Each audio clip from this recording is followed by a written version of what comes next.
Ukraine में बिजली संकट। खबर क्या है? यूक्रेन के 7 इलाकों में रूस के बड़े हमले को लेकर खबर है कीव, खार्किव, निप्रो, ज़ेपोरिज़िया में सबसे ज्यादा नुकसान को लेकर खबर है। यूक्रेन के 16 पावर ग्रिड को हमले से भारी नुकसान को लेकर कई इलाकों में बिजली संकट, पावर सप्लाई पूरी तरीके से रुक चुकी है और रूस से 7 एयर स्ट्राइक की, जिसमें रिहायशी इलाके भी शामिल हैं। हालांकि ये एक सबसे बड़ी खबर इस बीच सामने आई है, लेकिन एक और खबर है। एडवांस सुसाइड ड्रोन रूस भेज रहा है नॉर्थ कोरिया। पहली बार नॉर्थ कोरिया के ड्रोन्स का अब इस्तेमाल होगा और ड्रोन्स के साथ और सेना उत्तर कोरिया भेज रहा है। यूक्रेन पर रूसी और ईरानी और साथ ही उत्तर कोरियाई ड्रोन्स हमले करेंगे।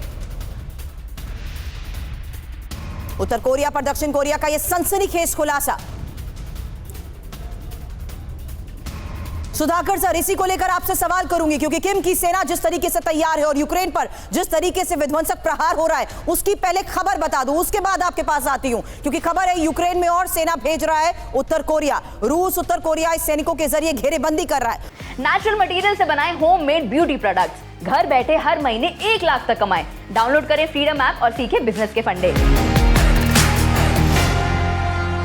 उत्तर कोरिया और सेना के साथ घातक हथियार भी दे रहा है, साथ ही रूस को विध्वंसकारी मिसाइलें भी जिस तरीके से उत्तर कोरिया को मिल रही हैं, इसका मतलब क्या समझा जाए सर? क्योंकि भारी संख्या में आत्मघाती ड्रोन्स भी अब रूस को दिए जा चुके हैं। यूक्रेन पर रूसी और ईरानी और साथ ही उत्तर कोरियाई ड्रोन जिस तरीके से हमले करेंगे, दक्षिण कोरियाई सेना ने भी इसको लेकर बड़े दावे किए हैं, यानी एक और स्ट्रैटेजी पूरी तरीके से इलाके पर कब्जे की। सर बिल्कुल सुरभि, ये बिल्कुल सही पॉइंट आप उठा रहे हैं। आज के दिन में, आज है 25 दिसंबर और 20 जनवरी 2025 तक सिर्फ 25-26 दिन बाकी रह गए हैं। Donald Trump presidency role assume करने के बाद उसका नज़रिया और किस किस्म की चीज़ें होंगे वो एक्चुअली अभी कहना मुश्किल है, लेकिन उन्होंने ज़रूर कमिटमेंट किया है कि ये लड़ाई को किसी भी तरह ख़त्म करेंगे। तो इसी चीज़ को मद्देनज़र रखते हुए मेरा असेसमेंट ये कह रहा है कि ये एक लेवरेज करने के लिए एक ऑप्शन है पुतिन के पास। ये दिखावा है, एक फोर्स मैनिफेस्टेशन दिखा रहे हैं।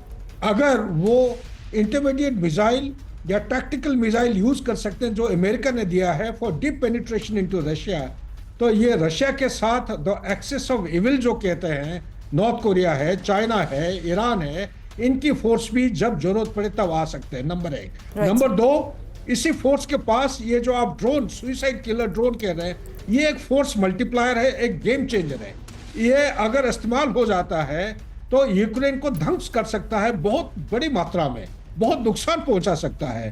तो इस किस्म की नए किस्म की जो कोलैबोरेटिव एफर्ट के जरिए से हाथ हथियार सामान जो दिया जा रहा है रशिया को सपोर्ट करने के लिए, ये एक मेरे विचार में दिखावा है। और साथ साथ जैसे ही ये एस्केलेटरी मैट्रिक्स को एक्टिवेट किया जाएगा, जैसे यूक्रेन का व्यवहार होगा, इसी को मैच करते हुए ये सारे इस्तेमाल किए जाएंगे। बैक टू शुरू। बिल्कुल सर, लेकिन एक कोलैबोरेटिव एफर्ट के साथ हुथी जिस तरीके से हमलों को अंजाम दे रहा है, उसको लेकर आज एक और बड़ी खबर है। और एक बार फिर से आपको तस्वीरें दिखाते हैं कि किस तरीके से इजराइल के तेल अवीव पर अभी तक हमलों को अंजाम दिया गया और बेकाबू हो चुका है हुथी। एक और बड़ी खबर इस लिहाज से समझिए, क्योंकि तेल अवीव पर जिस तरीके से हमलों को अंजाम दिया गया है, एक खबर आई है अमेरिकी ठिकानों पर हुथी के हमले की, और मिडिल ईस्ट में अमेरिकी बेस को हुथी जिस तरीके से टारगेट कर रहा है। थोड़ी देर पहले अचल सर के साथ इसी बात को लेकर चर्चा हो रही थी कि आखिर किस तरीके से नॉन स्टेट एक्टर होने के बावजूद लगातार मिडिल ईस्ट में अब अमेरिकी बेस को भी हुथी की तरफ से टारगेट किया जा रहा है। और हुथी के टॉप कमांडर की अमेरिका को यह चेतावनी, हमारे लिए कोई रेड लाइन नहीं है। बहरीन, जॉर्डन, सऊदी में मौजूद है यूएस बेस। ये लोकेशन मिडिल ईस्ट के इन हालात को देखते हुए इसलिए भी इंपॉर्टेंट है क्योंकि हुथी एक बार फिर से अब सिचुएशन को और एग्रीवेट करते हुए हमलों को जिस तरीके से अंजाम दे रहा है, ये खबर आई है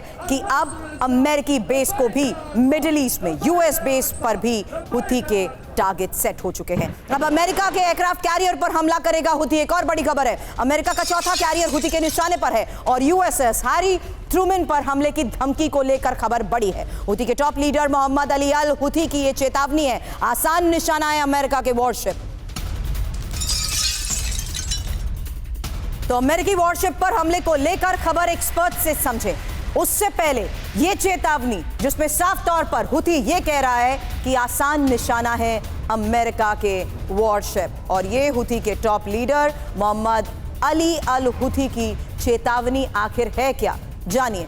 हुती ने अमेरिकी विमान वाहक पोत पर हमले की धमकी दी है। बहल सर, आपके पास आऊंगी इस सवाल को लेकर, क्योंकि यूएसएस हैरी ट्रूमैन पर हमला हुती कर सकता है। भूमध्य सागर में मौजूद USS Harry Trueman career USS Eisenhower पर हमले का दावा हुती पहले ही कर चुका है। यूएसएस अब्राहम लिंकन पर भी हुती ने हमला किया था और यूएसएस रूजवेल्ट पर भी हुती ने मिसाइलें दागी थी। हालांकि अमेरिका के F-18 फाइटर जेट को मार गिराने के दावे के बारे में एक्सपर्ट से हम पहले ही चर्चा कर चुके हैं, लेकिन अमेरिका के 11 MQ-9 ड्रोन मार गिराने का हुती का दावा और HC में 80 से ज्यादा मर्चेंट वेसल पर हमले का दावा।